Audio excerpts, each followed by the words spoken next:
Tonight, trade tensions are flaring up between the U.S. and China. with President Trump upping the pressure for a trade deal with China. President Trump announcing plans to increase tariffs on billions of dollars worth of Chinese goods. FRONTLINE and NPR correspondent Laura Sullivan investigate. China is going to be number one market from any perspective. For GE or for everybody? For everybody.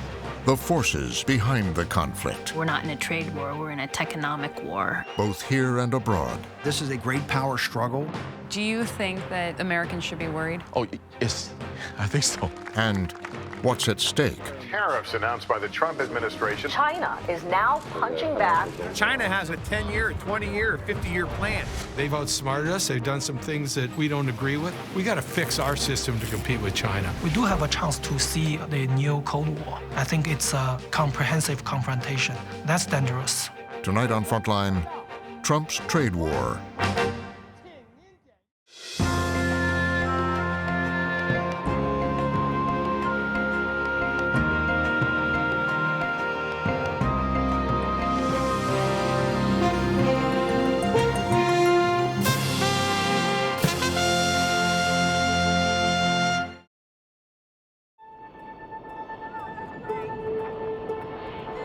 Air Force One landing at the Palm Beach International Airport. In April 2017, President Trump headed to Mar-a-Lago for the most important diplomatic meeting of his early presidency. The key to Mar-a-Lago is once Trump got there, as often he does, he finally focused on the schedule. A very large delegation of almost every relevant cabinet member. And said, hey, why are we having these big meetings? I want to spend as much one-on-one time as possible.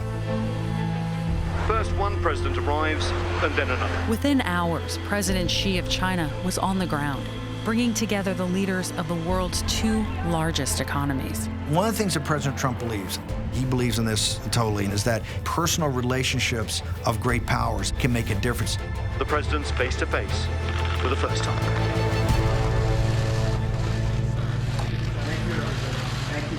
There was a lot of time in the schedule with them literally one-on-one being together and creating the relationship that the two big economies needed to have with each other. The leaders seemed to connect, and so did the families. We wanted to make you feel at home. Hello, how are you? That summit was important because the two leaders established a strong personal relationship. I think the image is that the two leaders sit together, and two families actually sit together. President Xi and his wife had a very good interaction with President Trump. We've had a long discussion already, and so far I have gotten nothing, absolutely nothing. But we have developed a friendship, I can see that. Thank you.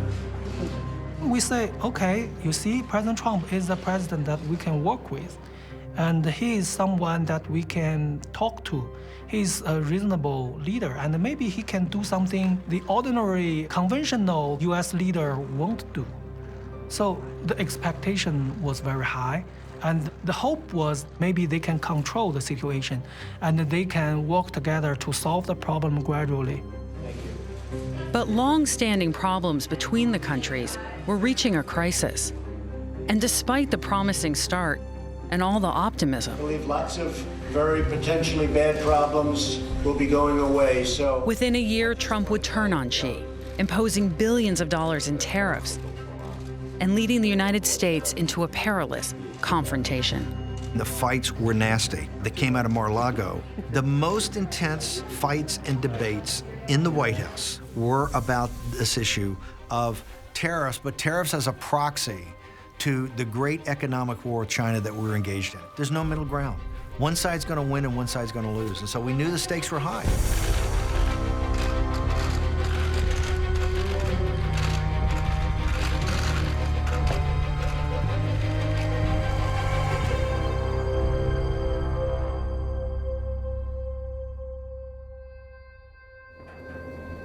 On the front line of the rapidly escalating trade war, American companies are bracing for battle. Last fall, I headed to southwestern Ohio.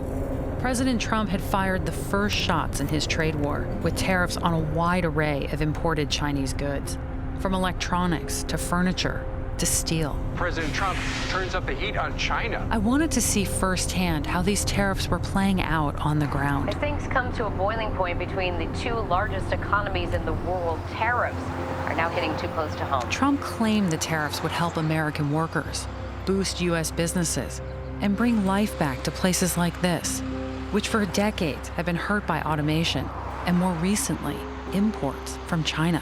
President Trump says he's keeping a campaign promise to bring back steel industry jobs. On the streets of Middletown, the signs of economic struggle are everywhere. The tariffs on imported steel were particularly welcome news to struggling communities like Middletown, where I met up with some steel workers at a local coffee shop. Here, there used to be a mall down here. We had 3 city parks with 3 city pools. Now there's none. What did you think when you first heard that Trump was putting tariffs on steel? I felt it was about time. I've watched the farmers get their subsidies. I've watched the banks bail out, the automotive industry bail out, and I've just watched us wither on the vine for the last 30 years. Do you think it's going to help the town? Do you think it's going to help your hometowns? Yeah. Absolutely. What are you expecting to see? Everybody always talks about jobs in America, and we hear that all the time. We want to see that reality happen. You can't just depend on foreign countries for steel. We've got to make it in the United States. We just want China to play by the rules. Right. That's it. We don't want to bail out. So you're saying it's not that you want your industry propped up. No, not at all. No. You want your industry a level playing field. You want a level playing field.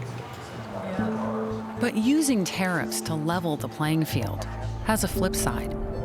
They've brought unwelcome consequences for many other U.S. businesses. I saw that not far from Middletown. The state of Ohio could be the hardest hit by this looming trade war with America's biggest trading partner. At Industrial Tube and Steel, Damon Gaynor's in the business of buying and reselling steel. We buy from a bunch of steel mills. Our main bread and butter is distributing steel tubing. Trump's tariffs on imported steel, essentially a 25% tax, ended up raising the price of American steel too. And that sent Gaynor's costs skyrocketing. So how did you handle that? Did you guys eat that, or did the customers eat it? See, that's the hard part. We just have to pass it along to the customer. Our customer has to pass it along to their customer, and so on down the chain. Do you think that there'll be a point, though, where the end consumer will just say, I can't afford this? This is too expensive? Yeah, I think there's always that risk, and that's the thing with tariffs is, are you kind of artificially messing with the price of what the market dictates. And what people will be willing to pay. And what people will be willing to pay. Yeah, absolutely. And I think that's the question with tariffs. Is it going to do good or is it going to do bad? Manufacturers like Shepherd Chemical were also hit hard by the tariffs, especially when China retaliated with tariffs of its own. So all these tanks around here produce various metal carboxylates. CEO Tom Shepherd sells products to China. And he also imports raw materials from China. Our sales to China have gone down, and our raw materials from China have increased in cost. How big of a problem is that for you? Several $1 million of profit lost in a year. Okay. Yeah, you're getting it from all sides then. Yeah, that's right. If what we're trying to do is protect the American economy, this is a bad way to do it. But despite the uneven consequences, President Trump was all in on the tariff strategy. It's a strategy he's been talking about for years, as far back as the late 1980s, when he first tested the possibility of becoming president. Our guest, the famed developer Donald Trump of New York. Back then, Trump's target was Japan and its trade practices. The fact is that you don't have free trade. We think of it as free trade, but you right now don't have free trade. And I think a lot of people are tired of watching other countries ripping off the United States. This is a great country. He believed from the beginning that there's really nothing worse than being laughed at. They laugh at us. Behind our backs, they laugh at us because of our own stupidity. And he came to see the Japanese as laughing at the United States, at taking advantage of the United States by stealing the jobs, by dumping product here. We let Japan come in and dump everything right into our markets and everything. It's not free trade.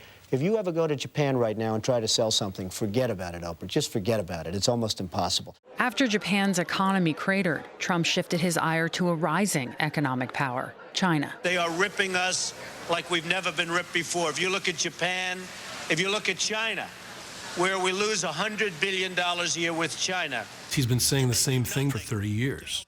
Donald Trump has a very binary view of life and certainly of the world, and so to confront China, which he perceives as America's most important and dangerous rival, and to be able to use blunt instruments against them and to come out and at least be able to say that you're a winner and they're a loser, it's hard to imagine anything more appealing to the core of his personality.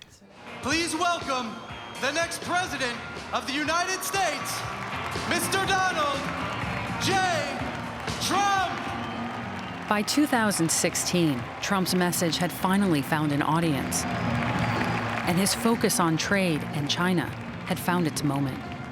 First time I ever met Trump, I was, coming out of Goldman Sachs and being somebody that had been in finance for a number of years, I was set to be unimpressed. I was actually very impressed. Now, he didn't know a lot of details. He knew almost no policy. But what I found most extraordinary was when we got to the section on China, which I kind of threw out there, of a 2-hour meeting, almost 30 minutes or more was all about China. We have a $500 billion deficit, trade deficit with China. And you got to remember, a lot of this, he was just reciting everything he'd heard from Lou Dobbs. We're talking about a trade deficit of $315 billion last year with the Chinese. He's been a guy that's watched Lou Dobbs for 30 or 40 years, and the only thing he had formed as a worldview was China. Because we can't continue to allow China to rape our country, and that's what they're doing. It's the greatest theft in the history of the world.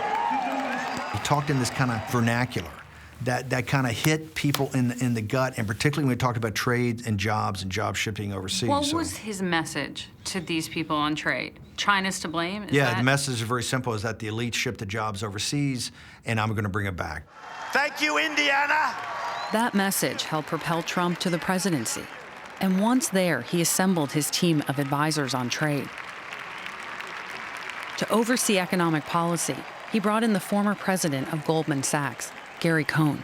The job I had in the White House was to convene everyone who basically had an opinion on an economic topic and try and come up with a recommendation or two, or present to the president completely diametrically opposed opinions and allow the president to make a decision.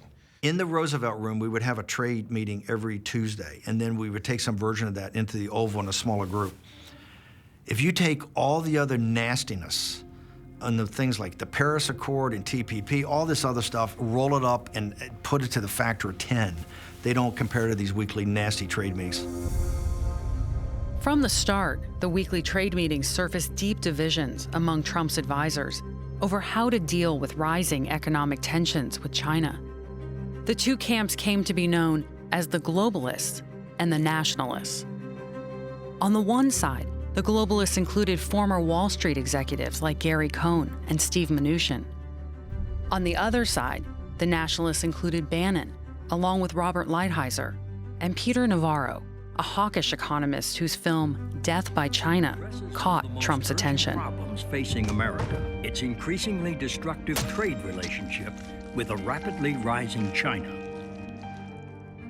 The two camps disagreed sharply over whether aggressive measures like tariffs would help or hurt the American economy. We had a mindset that to be a great power, it wasn't just your military, you had to be a great economic power. And a great power had to be built upon a great manufacturing base. To make America great again, you've got to bring manufacturing back to the country. Some of the people that are very pro-tariff right now make an argument that the United States has lost its manufacturing base, and that this is actually real people's lives at stake. Well, the data would show manufacturing jobs have gone down in the United States. So I understand where they're saying there. The flip side is factory output, or what we produce in the United States, has actually gone up. There's this thing called technology that's happened in the United States. Factories have changed, but we have also created millions upon millions of jobs in new industries that didn't exist 20 years ago. The split between globalists and nationalists was about more than just industrial policy. It reflected a fundamental difference over how best to confront China and what each saw as the endgame. The nationalists said this is a great hegemonic, great power struggle. It's definitely two systems that couldn't be more radically different, right? And one of these two are going to win. We need not just a trade deal. We need fundamental structural changes in their economy. Some of your former colleagues have sat exactly where you are and said, this is a winner-takes-all situation. Yeah, I understand that, and that's the nationalist versus the globalist. The globalist, okay. As a globalist, as a market practitioner, I think that we can have a globalized world that works well. The question is, can we both be complementary to each other? I think the answer is yes. These arguments would get quite personal. That we would get through the facts quickly because the two sides are just never going to agree what the facts are. Then it would get personal. From time to time, there were people that tried to use unfootnoted, undocumented facts. It's my job to get rid of the undocumented, unfootnoted facts and make sure that those don't enter the Oval Office. And a couple times we had blow-ups. I mean, there was a blow-up in the Oval Office that Kelly had that when first couple of days General Kelly was there, we have to exit and go back into the Roosevelt room, and it's kind of a in your face with a couple of people. Where was Trump while these two parties are on different sides of it? He has a default position. Mm-hmm. His default position is, build a wall. His default position is engage China in the economic war, get tariffs. But he's going to let you fight it out. President Donald Trump arrived in China for his first official visit there. With the battle between the two camps playing out, Trump headed to Beijing in November 2017. It was a royal welcoming.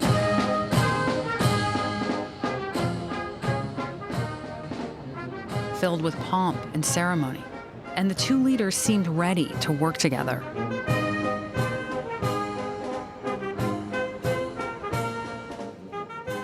Their negotiators agreed on a plan for China to buy billions of dollars in U.S. products like beef and natural gas. But behind the celebrations, Trump's nationalists had devised a different plan. We had a couple of tricks up our sleeves. Vara and I started to dust off the secret weapon we had to call a national security emergency, kind of what we're doing on the border right now. To use the national security emergency powers that are invested in the Defense Department to really start to go after steel, aluminum, maybe autos, but eventually technology. It's time to get it on. By March 2018, the president was ready to take action. Thank you very much, everyone. We have with us the biggest steel companies in the United States. They used to be a lot bigger, but they're going to be a lot bigger again. Executives from the steel and aluminum industries were hastily gathered in Washington.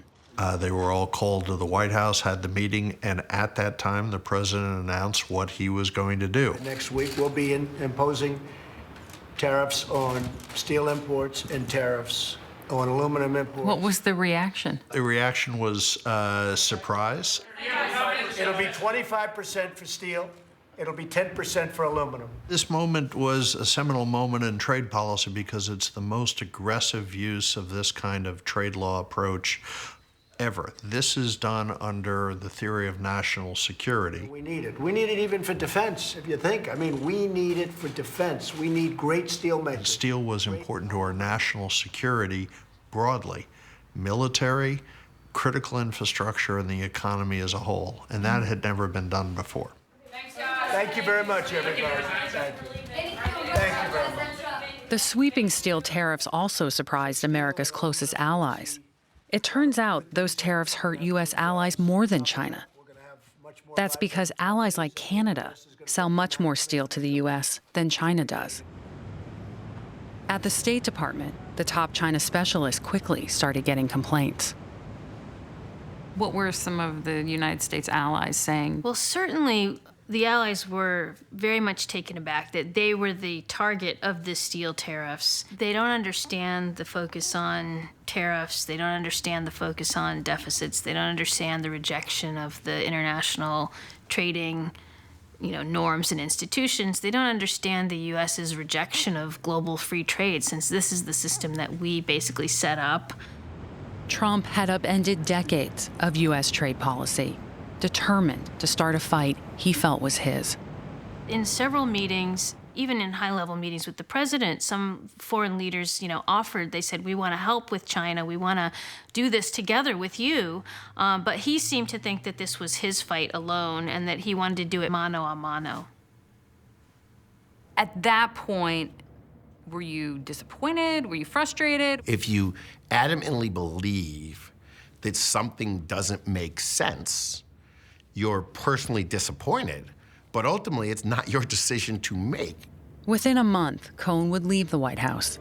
The Nationalists had won. President Trump turning tough trade talk into action. New tariffs announced by the Trump administration on $50 billion worth of Chinese exports. China is now punching back with an equal amount of tariffs on American exports. President Trump has just slapped tariffs on another $200 billion of Chinese exports, igniting the biggest trade war in economic history.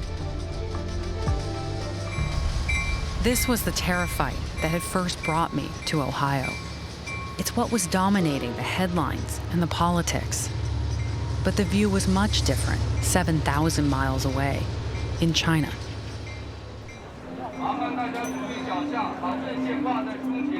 I arrived in Shanghai last fall, in the middle of what was being billed as the world's largest import expo, a week-long trade extravaganza that drew more than 1 million people.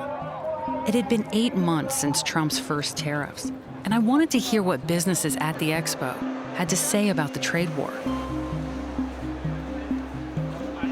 Thousands of companies from all around the world were here,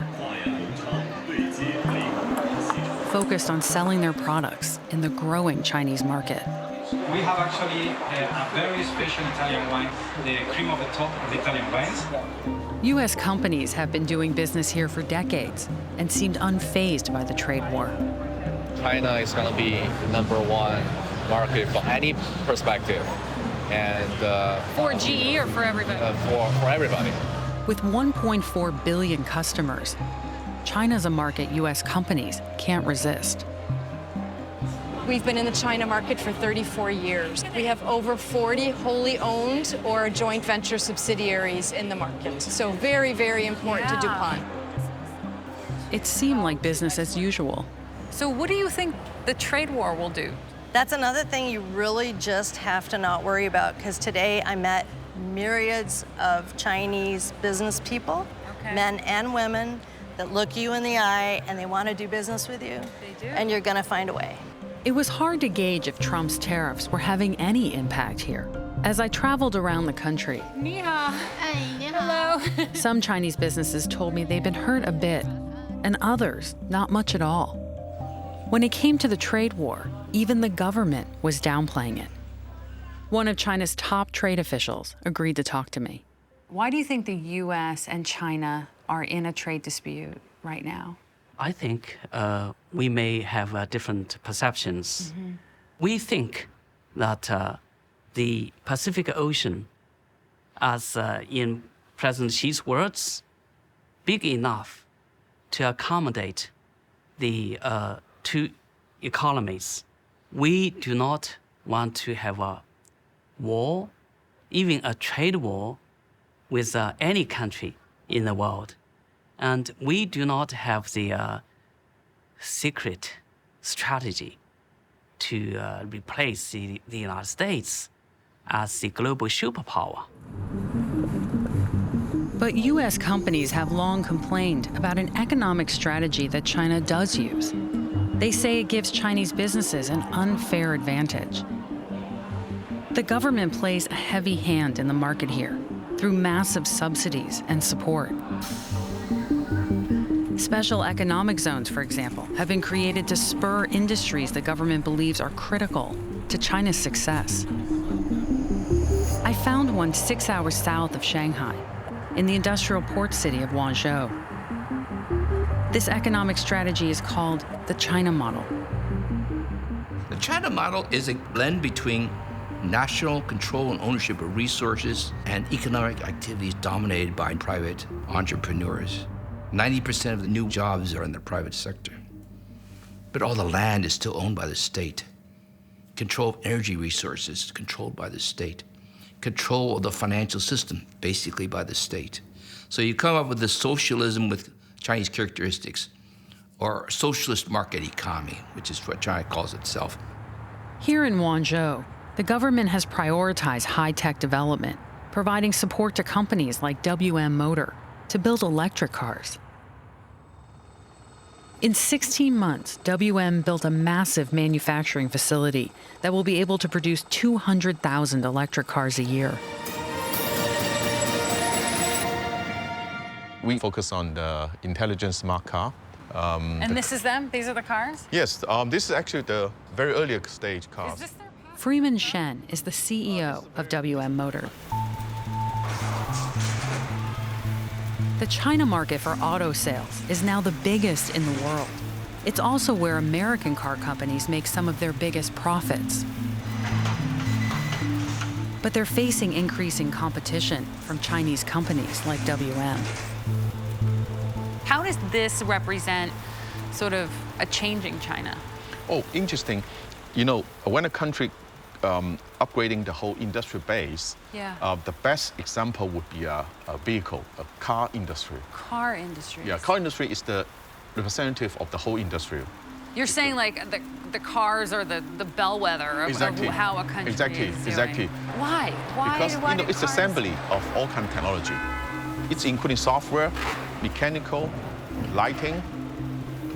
You got cybersecurity thing there. So you're saying that countries that can build a car. You got all kind of industry very strong before you can build a strong car in that country. And if you can build a car, it means you're moving up the technology chain. Exactly. You're coming up. The value chain, basically. The value chain. It's going up. Well, the Communist Party has long seen the automotive industry as a pillar industry, and so they've devoted huge amounts of resources and policies towards building up that industry. It's all about bringing China up into the top tier of global economies in terms of its manufacturing capabilities and technological capabilities. You're not going to get rich. You're not going to become a superpower if you're just making the low-end stuff. The state-sponsored China model is credited with transforming the country's economy. China's middle class is now bigger than the entire United States. And its economy is growing twice as fast. This success has become a major source of tension in the trade war. The question is American complaint about the way China handles its economy, or is about China's legitimacy to become a prosperous and powerful country? Our population is 4 times bigger than the US. We have 1.3 billion people, right? You have 300 million people. So China's economy should be 4 times higher than the US economy. Now we are only difficult for people in the United States to accept. Yeah, of course. I know this is difficult to accept, right?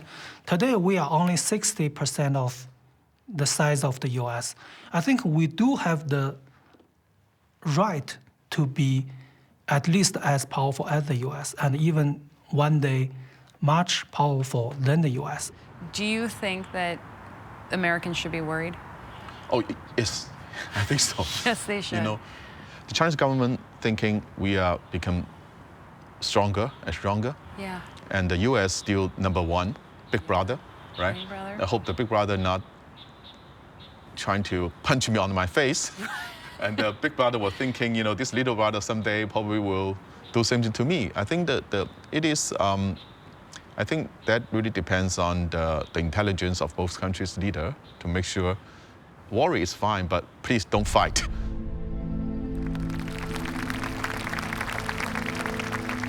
But back in the US, Trump was eager to escalate the tariff fight. Thank you very much. In the fall of 2018, he upped the ante by threatening even more tariffs. As you know, we have $250 billion at 25%. interests with China right now, and we could go $267 billion more. And China wants to talk very badly. And I said, frankly, it's too early to talk.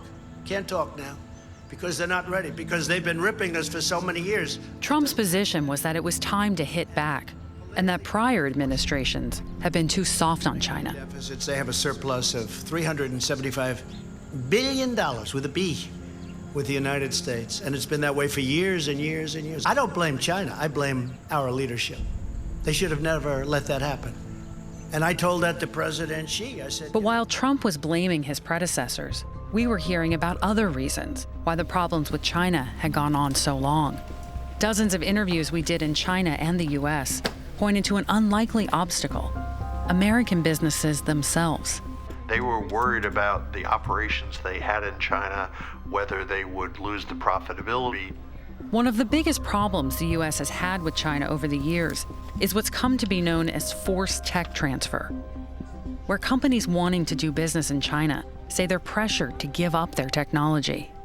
China started adopting what were called indigenous innovation policies to make sure that their own companies, state-owned or otherwise, were going to be the ones who really were the leaders in the new economy. So you're saying they didn't compete fair? They engaged in predatory and protectionist policies. They demanded that many foreign companies seeking to come into their market had to do it through joint ventures with their own firms, and in many cases requiring that their technology be transferred to empower Chinese entities to become, great world companies. China wasn't supposed to be doing this under rules set by the World Trade Organization, which it had joined in 2001. And though China says it has no official policies forcing companies to hand over technology, U.S. trade officials started getting complaints about the practice just years after China joined the WTO. But the complaints came with a catch. Companies would come in and complain. They'd have great information, but, oh, by the way, you can't use any of this, but solve our problem. And so that was always a challenge. Why did that make it harder? It made it harder because you couldn't really prove your case. So you saw the U.S. business community not only say, don't use my name, but they would say to your office and the administration, we don't even want you raising this issue too loudly. Right. Because if you raise this too loudly, they're going to think it's us and we will be hurt. And they had too much money at stake. They had a lot of money at stake. How did that, sort of having your hands tied behind your back in a way, how did that affect, in the long run, the U.S. position against China? It probably emboldened China a bit, right? Because as more and more problems came up, individual companies were very spooked and didn't want to, visibly be associated with any strong action by the U.S. government. By 2008, U.S. companies were facing more and more competition from Chinese companies, and China was becoming an economic force. The Chinese tonight reaching their hands out to the world in a really unprecedented... The China model was working and ready for prime time. That opening ceremony, do you remember it? I was there. What did you see? Oh my God. I sat up in a high seat and I was around all these Chinese people who come in from all over the country. They were beaming with pride. What do you think the world saw?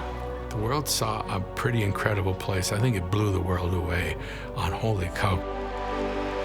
And all of a sudden they just do this incredible opening ceremony. They know how to put on a show. It was like the biggest coming out party in history.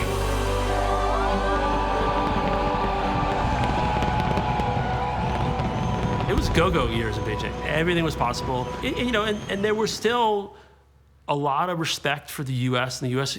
economic system, the U.S. financial system. And, there was still a lot of respect for the big banks and the idea that the U.S., they understood how to run a financial market. And then the crash happens. Meltdown on Wall Street, the worst since 9/11. The worst financial crisis in modern times. 3 of the 5 biggest investment banks are gone. You can see it in some of the political policy circles and the sort of the academic writings, the Chinese think tanks. But I just saw it among my friends was this idea of like, wait, we thought you guys knew what you were doing. crisis which is unraveling home ownership, the middle class, and the American dream itself. I definitely look at the financial crisis, 2007, 2008, as a really key turning point in how the leading Chinese thinkers saw the U.S., where the U.S. maybe was up here in terms of something to emulate in certain ways, went down to here or lower, because basically the emperor has no clothes. The attitude changed profoundly. CEOs who used to be able to go see the premier and president, they would come and they would have to meet a low-level official who would berate them. It was very stark, but you got to remember, for all these years, we had low-voltage congressmen or business people coming in and shaking their finger in Chinese saying, you should have all the children you want. You should do this, you should do that. And these very capable Chinese people would just bite their tongue and say, kind of thank you for your wisdom, because they needed America, they needed us, so they had to tolerate us. Then all of a sudden, global financial crisis, and it was payback time. It was like, you listen to us for a while. Publicly, China would promise to open its markets more to U.S. business. The new Chinese leaders revealed. But internally, it would double down on the China model. China needs to learn more about the world. The world also needs to learn more about China. And under Xi Jinping, it embraced an ambitious national plan called Made in China 2025 that put even more focus on dominating key global industries. There is this belief that China is destined to return to its former glories, and you can't restore your fabled glory if you're not the leading country in all sorts of areas, be it military, be it technology, be it manufacturing. But early on, U.S. businesses discovered China was also using other means to get ahead. In early January of 2010, I get a call from Google, who had just announced that they've been hacked. Google traced the sabotage back to China. In the course of their investigation, they actually realized that there were many more companies that had been targeted. Not only was Google itself targeted by the cyber spies, but so were at least 20 other major corporations. You thought at that time, this is something bigger. For the first time ever, we were facing a nation state, an intelligence service that was breaking into companies, not governments, not militaries, but private sector organizations. In all, more than 72 organizations were hacked by spies dating back to 2006. The Google hack led to revelations about dozens of other Chinese cyber attacks. Dubbed Operation Shady Rat. Is it coming from one particular place? And Alperovitch was called to the White House Situation Room to brief Obama's top national security officials. I briefed them on what we were seeing with both Aurora, Night Dragon, Shady Rat. What did they say? My impression was none of this was a surprise. And when I pressed them on why they were not taking stronger action against China, their response was, it's complicated. It's complicated. Did they explain that? Well, they were telling me straight out, those same customers that are getting victimized by China, they're the same companies that are coming in to tell us, don't do anything to harm the relationship with China. We want to continue doing business there. We want to continue making money there. We need that market. You know, the U.S. government listens to companies. So if the companies are saying, chill, they'll chill. How can businesses walk into United States agencies and complain about being treated unfairly if they're the ones that are preventing any action from being taken? How do they get to have it both ways? Sometimes two things can be true at the same time. I mean, their incentives are to make money. If your business is in China, Xi Jinping is more important to you than Donald Trump or Barack Obama. And it's not these are bad people who don't care about America, but their incentives are to shareholders, not to the government of the United States. Neither Google nor any of the other companies we contacted about cyber attacks would agree to talk to us. And Chinese officials deny they've been involved in such practices. But by 2015, American businesses and government officials were increasingly alarmed.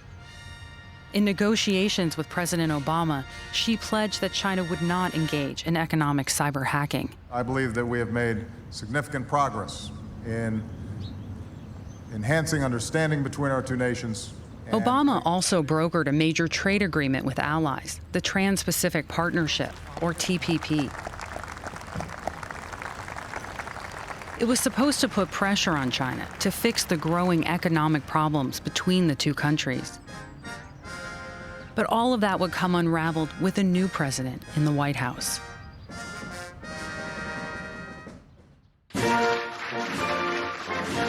Trump quickly withdrew from the TPP agreement.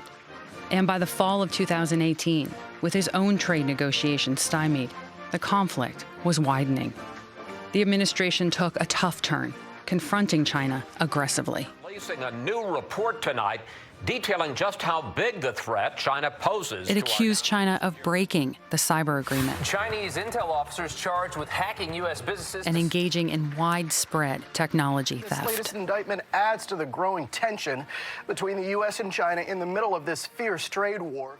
Now, through the Made in China 2025 plan, the Communist Party has set its sights on controlling 90% of the world's most advanced industries, including robotics, biotechnology, and artificial intelligence. Really an extraordinary speech attacking China on the domestic politics front, the trade front, and the military front. Chinese security agencies have masterminded the wholesale theft of American technology. They don't want to wait 20 more years to catch up. They're just reaching into the cookie jar and taking whatever they want. And using that stolen technology, the Chinese Communist Party is turning plowshares into swords. That speech was not a hawkish speech.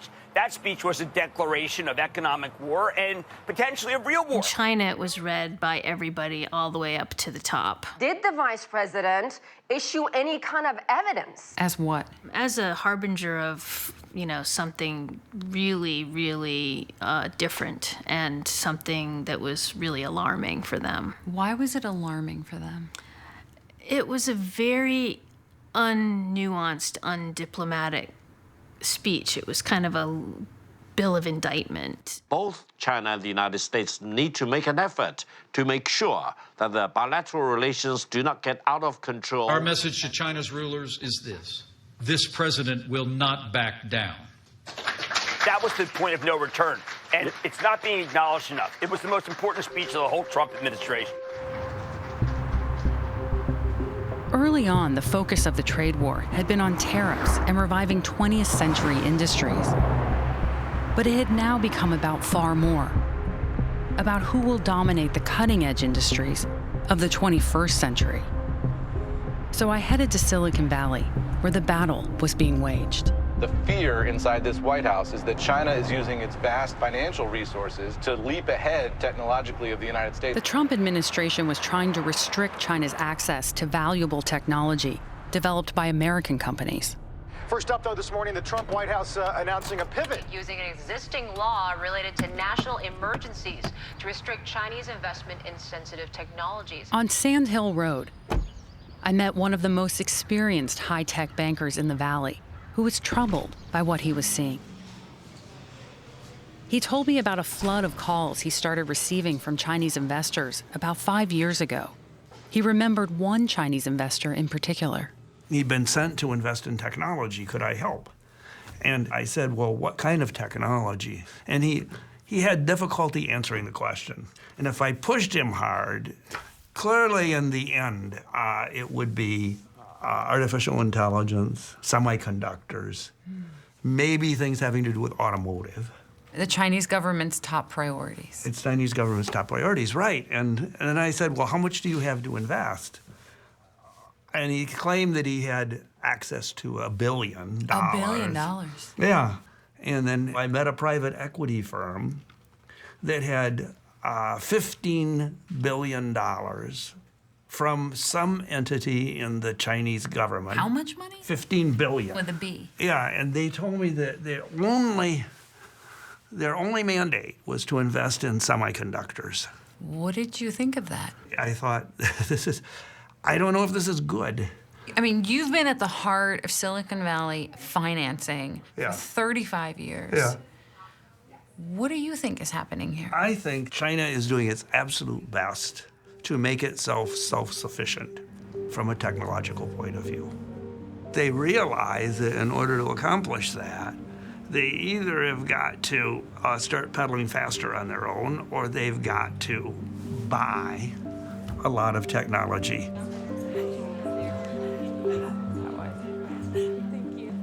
At Stanford University, I found investors and entrepreneurs grappling with China's high-tech ambitions.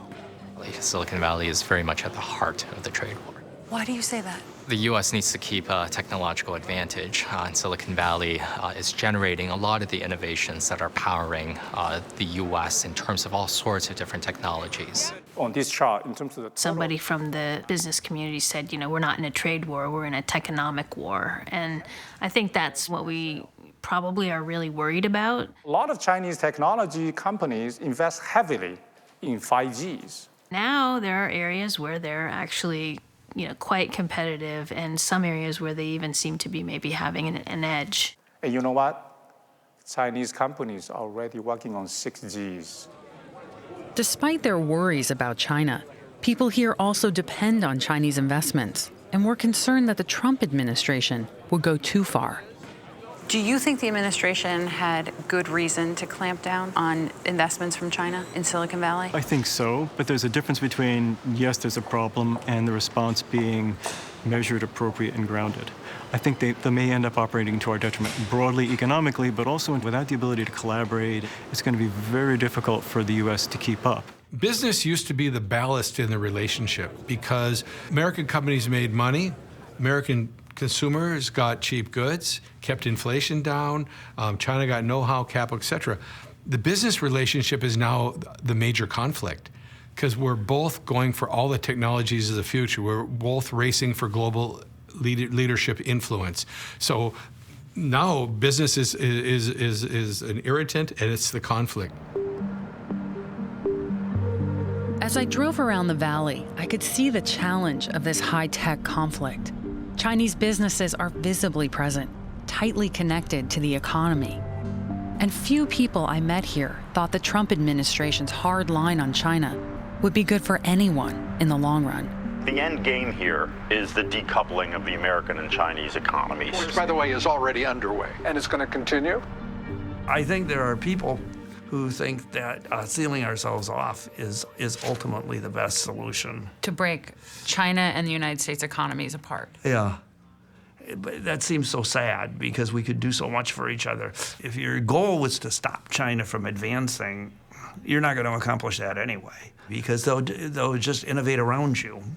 Why would you want to stop anybody from making progress? I don't see that. What I think our goal should be Some people would say because they could become more powerful in the world marketplace than the United States. The better goal is for us to spend time on becoming more powerful ourselves, I think. That was a sentiment I'd been hearing throughout my reporting on the trade war. And back in Ohio, where I'd first seen the impact of the tariffs, Future is on the line for more workers at General Motors. people were making the same point in the face of seemingly unstoppable economic forces. A large American factory stopped production today. Earlier this year, the GM plant in Lordstown stopped producing cars. The latest hit to Autoworkers. This plant can't close. When it first opened, it was the largest plant under one roof in the world. With China aggressively pursuing next-generation technology, the talk in Lordstown that day was how this plant could be transformed to keep the U.S. competitive. My personal hope is that General Motors, which is investing billions of dollars in all-electric, emission-free green cars, will decide to build them right here. We got to fix our system to compete with China.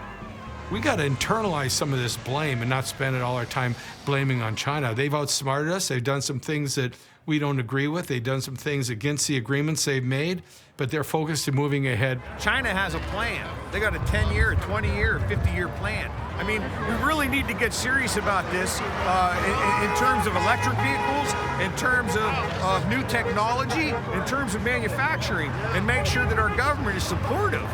We didn't do what China's doing. We didn't look at where are the industries of the future. What kind of training do we need? What kind of people do we need? What kind of incentives do business need to do this? This is where actually the Chinese system that we've always looked down on actually has an advantage now.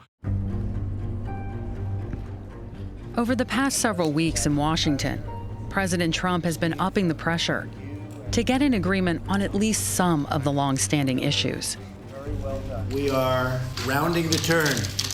We'll see what happens. We have a ways to go, but not very far. Mr. President, what's still left to agree to, sir? What are the open we have areas? things. We're talking intellectual property protection and theft, talking about certain tariffs. It's very important. Despite challenges, he says a deal is possible.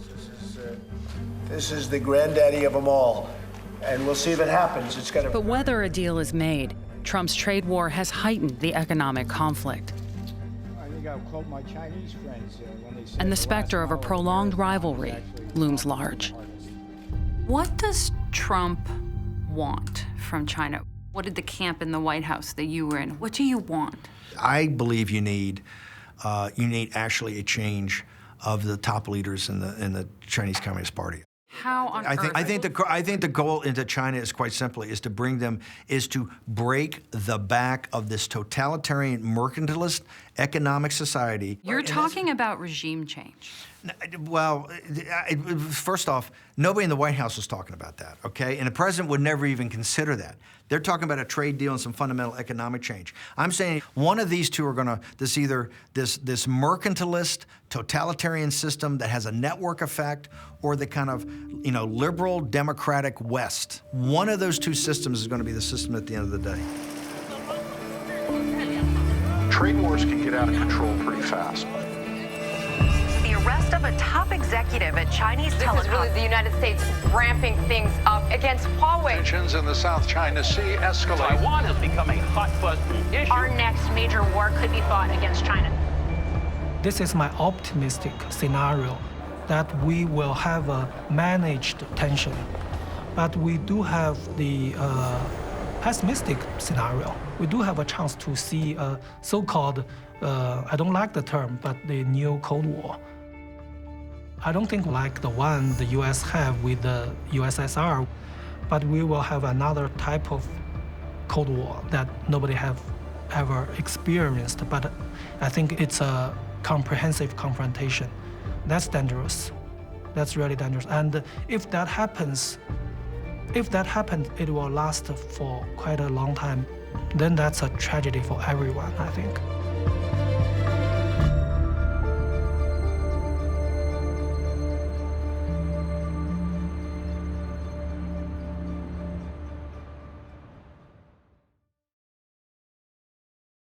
Go to pbs.org/frontline for more reporting on Trump's trade war. Some of the people that are very pro-tariff right now make an argument that the United States has lost its manufacturing base. We have also created millions upon millions of jobs in new industries that didn't exist 20 years ago. Then visit the Frontline archive, where you can stream more than 200 Frontline documentaries.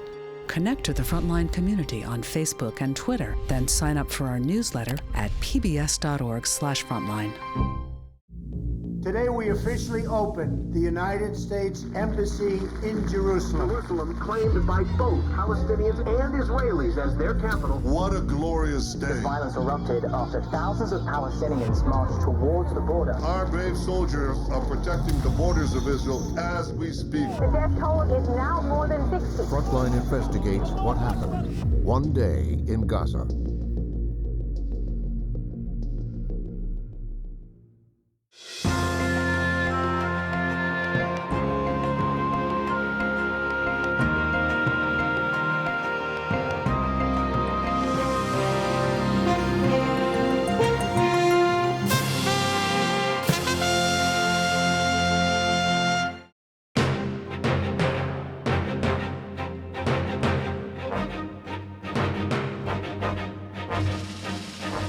On this and other Frontline programs, visit our website at pbs.org/frontline.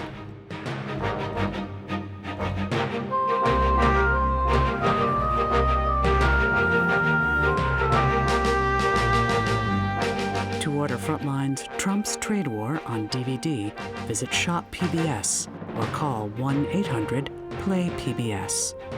This program is also available on Amazon Prime Video.